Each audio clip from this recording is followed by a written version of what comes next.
हर हर महादेव दोस्तों, यदि matric board में साइंस का एग्जाम है तो वैसे प्रश्न देखना मत भूले।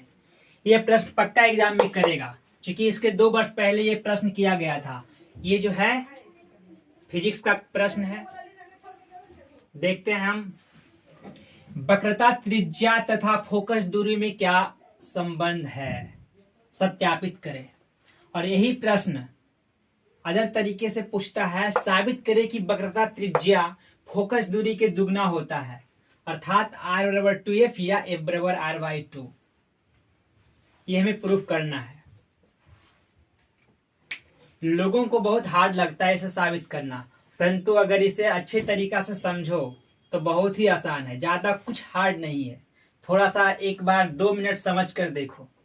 इसमें 5 नंबर तुम्हारे एग्जाम में रखा हुआ है और ये आगामी बोर्ड के लिए इंपॉर्टेंट भी है।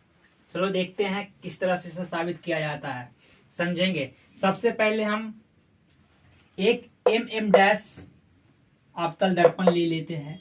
माना कि mm' एक अवतल दर्पण है जिसमें f मुख्य फोकस है, p ध्रुव है तथा c वक्रता केंद्र है। तब प्रमाणित करना है कि r बराबर 2f या f बराबर r/2। ये फिगर बनाने के लिए आना चाहिए। फिगर जब बन जाएगा तब तुम खुद इसको डिनोट कर सकते हो। अब देखते हैं यहाँ पे AB आपतित किरण है जो कि अवतल दर्पण mm' अवतल दर्पण पे पड़ा और यहाँ से ये जो है रेखा इस पे पड़ने के बाद मुख्य अक्ष के मुख्य फोकस से होकर गुजरता है। अब यहाँ पे ये देखेंगे उसके बीच में जो डॉट डॉट लाइन है ये अभिलंब है, नॉर्मल, जो कि वक्रता केंद्र से होकर गुजरता है। फिगर सही से बनाने के लिए आना चाहिए। उसके बाद जब बन जाए तब तुम ये सब लिख सकते हो फिगर देखकर। उसके बाद करना क्या है, प्रमाण में जाना है। प्रमाण में 2 इक्वेशन बनाना है। जब 2 इक्वेशन बन जाएगा तब तो ये साबित आराम से हो जाएगा। और देखो ये दोनों इक्वेशन बनाना बहुत ही आसान है। हम जानते हैं प्रकाश परावर्तन के नियम से आपतन कोण परावर्तन कोण के बराबर होते हैं। चलो आपतन कोण परावर्तन कोण के बराबर होते देखते हैं। आपतन कोण कहते किसको, एग्जाम में ऑब्जेक्टिव में करता है, क्या करता है, आपतित किरण और अभिलंब। आपतित किरण और अभिलंब के बीच बने कोण को आपतन कोण कहते हैं। परावर्तित किरण तथा अभिलंब के बीच बने कोण को परावर्तन कोण कहते हैं। ये ऑब्जेक्टिव में करेगा। अभिलंब और आपतित किरण के बीच बने कोण को क्या कहते हैं, आपतन कोण। ये देख लेना। सबसे पहले फिगर बना लेना सही से, उसके बाद इसको डिनोट कर लेना है। उसके बाद देखेंगे हम प्रमाण में प्रकाश परावर्तन के नियम से ये कोण और ये कोण दोनों आपस में बराबर हो जाएगा। और ये दोनों कोण का मान बताना है तुम्हें, ABC और CBF।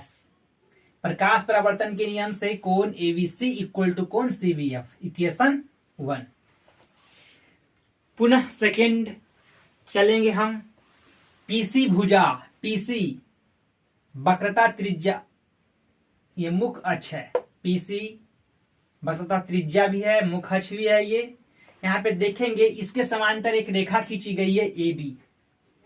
जब किसी समांतर रेखा को कोई रेखा काटे तो उसमें जो एकांतर कोण बनता है वो आपस में बराबर होता है। ये 6ठी क्लास में ही पढ़ना है। तो कोण ABC, ये कोण और ये कोण क्या हो जाएगा, आपस में बराबर हो जाएगा। यही इक्वेशन सेकेंड है। एकांतर कोण से कोण ABC इक्वल टू कोण BCF, ABC इक्वल टू कोण BCF, इक्वेशन 2 इसे मानेंगे। अब चलते हैं हम इक्वेशन 1 तथा इक्वेशन 2 से। इक्वेशन 1 इक्वेशन 2 से देखो यहाँ पे कोण ABC दोनों का बायां पक्ष बराबर है, तब दायां पक्ष क्या होगा, आपस में बराबर होगा। CBF इक्वल टू BCF, ये दोनों भी आपस में बराबर होगा। कहने का मतलब कोण CBF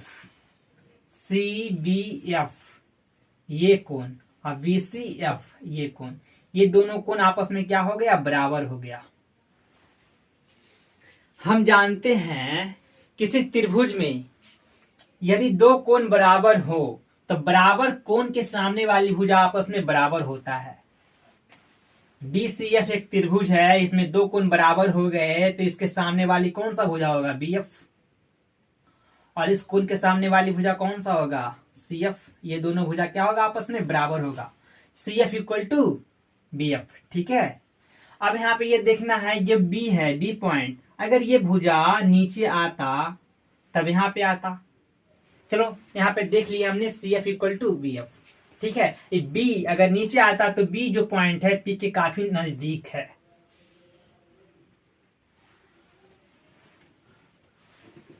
ये कोण बराबर है, बराबर कोण के सामने वाली भुजा भी बराबर होगा, अर्थात इसलिए CF इक्वल टू BF। ये दोनों भुजा क्या होगा? आपस में बराबर है। B जो है P के काफी निकट है, लिखेंगे चूंकि B P के काफी निकट है, इसलिए क्या हो जाएगा? BF जो आएगा PF के बराबर हो जाएगा, इसलिए